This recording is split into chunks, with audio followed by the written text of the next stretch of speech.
People are dying on a pineapple farm in Kenya and a British security giant is being paid to keep the truth buried. This is not a thriller. This is not fiction. This is happening right now, on Kenyan soil, on land that feeds supermarkets across Europe and North America. And almost nobody in the mainstream media is talking about it. Today, we are pulling back the curtain on one of the most disturbing stories coming out of East Africa. We are talking about Monte, Kenya, one of the largest pineapple plantations on the continent, where families are alleging that killings have continued even after the multinational brought in G4S, one of the world's most controversial private security firms. We are going to break down who is involved, what is really happening on the ground, and why this story matters for every single African watching this video. Stay with me, because this connects to something much bigger than one farm in Thika. Let us start with the background because context is everything. Monte has been operating in Kenya since 1965. That is nearly 6 decades. The company controls approximately 20,000 acres of land in the Thika region, north of Nairobi. That land produces pineapples that are canned, packaged, and shipped to consumers across the United Kingdom, Europe, and beyond. Monte Kenya is a subsidiary of Monte Pacific, a company listed on the Singapore Stock Exchange. So right away, you are looking at a web of international corporate interests operating on African land. Now, here is where history becomes important. The land surrounding this farm has been contested for decades. Local communities, particularly the Kikuyu people who have lived in that region, have long had grievances about land access, about working conditions on the farm, and about the relationship between this multinational corporation and the Kenyan state. This is not a new tension. But what is new and what is deeply alarming is what families living near and on this farm are now alleging. According to reporting by The Guardian, families are saying that people have been killed on and around the Monte farm and that these killings have not stopped even after G4S was hired to provide security. G4S. If that name rings a bell, it should. G4S, formerly Group 4 Securica, is a British multinational security company that has faced allegations of human rights abuses in detention centers across the UK, in Israeli prisons, and in various African countries. This is the company that Monte brought in. And the families say the situation has gotten worse, not better. Let that sit with you for a moment. A multinational corporation, operating on African land, brings in a British security firm with a troubled human rights record and the killings continue. This is a pattern that has repeated itself across the African continent for over a century. Now let us get into the current situation because this is where it gets even more alarming. The Guardian's investigation details accounts from families who describe loved ones being shot, disappeared, or killed in circumstances that have never been fully investigated. Never fully investigated. In Kenya. In 2024. The families are not asking for much, they are asking for accountability. They are asking for answers about what happened to their people. The Kenyan government has a responsibility here and so far, that responsibility has not been fully met. Monte, for its part, has disputed some of the allegations. G4S has pointed to its own internal standards and codes of conduct. But codes of conduct do not bring people back. Internal standards do not comfort a mother who does not know what happened to her son. What makes this situation structurally dangerous is the power imbalance.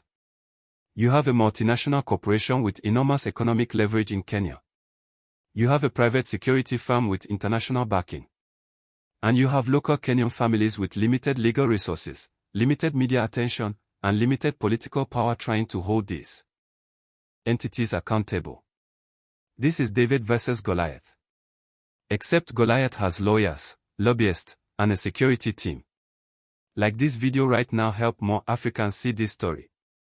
Every like tells the algorithm that this matters. Every share puts this in front of someone who needs to know. Now let us talk about the key players because understanding who is involved tells you everything about the power dynamics at play. First, Monte Kenya. The company employs thousands of Kenyan workers and generates significant export revenue. That economic footprint gives them enormous influence with the Kenyan government, with regulatory bodies, and with local authorities. When a company is that economically embedded, accountability becomes complicated. Second, G4S now operating under the name Allied Universal in some markets. This company has a long and troubled history on the African continent. In South Africa, G4S was implicated in the deaths of mental health patients being transported under their care, a scandal that led to a parliamentary inquiry. In Malawi, in Nigeria, in multiple African countries, their record has been questioned. And yet, they continue to win contracts. Why? Because they are cheap, they are connected, and they operate in spaces where oversight is weak. Third, the Kenyan government. Kenya under President William Ruto has positioned itself as a reformist, pro-business government. But the test of any African government is not how it treats foreign investors, it is how it protects its own citizens. If the government cannot or will not investigate killings on a foreign-owned farm in its own territory, that is a governance failure of the highest order. And fourth, and perhaps most importantly, the families. The Kenyan families who are speaking out, who are risking retaliation, who are demanding the truth. They are the heroes of this story. They are doing what every African community has had to do for decades: fight for their dignity against systems that were never designed to protect them. Subscribe right now for honest, Pan-African analysis you will not find on CNN or BBC. We cover the stories they ignore because African lives deserve more than a footnote. Now let us zoom out because this story has implications that go far beyond one farm in Thika. Across Africa, the land question remains the unresolved wound of colonialism. From Kenya to Zimbabwe, from South Africa to Cameroon, the control of African land by foreign corporations is one of the defining political issues of our time. And the model is almost always the same: a foreign company acquires or controls large tracts of African land, employs local labor at suppressed wages, exports the value created, and uses security forces, local or international, to protect its interest against the very communities whose land was taken. Del Monte in Kenya is not an isolated case. It is a template.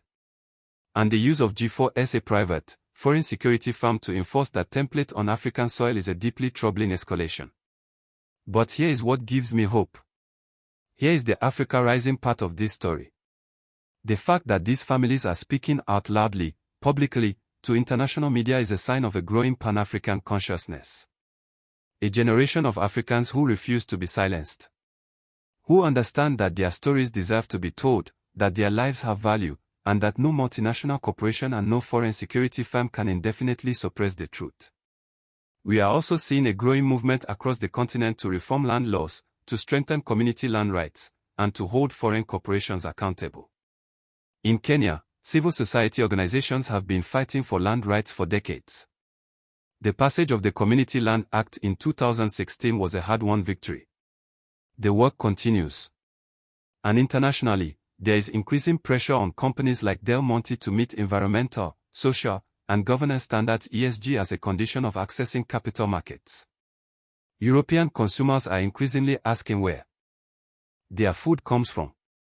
That consumer pressure is a lever that African advocates can use. So what does this all mean for Africa's future? It means that the fight for African land sovereignty is not over, it is intensifying. It means that foreign corporations operating on African soil must be held to the same standards they would face in their home countries. It means that private security firms like G4S cannot be allowed to operate as enforcers for corporate interest on African land without accountability. And it means that African governments, starting with Kenya, have a choice to make. You can be a government that protects multinationals at the expense of your own citizens. Or you can be a government that puts African lives first. History will record which choice you made. For every African watching this, whether you are in Nairobi or Accra, in Lagos or Johannesburg, in London or Toronto or Atlanta, this story is your story. Because the systems that allow a British security firm to operate with impunity on Kenyan farmland are the same systems that undervalue African lives everywhere. But we are watching. We are documenting. We are building the information infrastructure that the Pan-African movement needs in the 21st century. And that right there is how we fight back. Check out this next video on how African communities are reclaiming land rights across the continent. The link is on your screen right now. The story of Del Monte and G4S in Kenya is far from over. We will keep covering it as it develops. Share this video with someone who needs to understand what is really happening on the ground in East Africa. And drop a comment below. Do you think Kenya's government will hold Del Monte and G4S accountable? Or will money win again? Let me know what you think. Your voice matters in this conversation.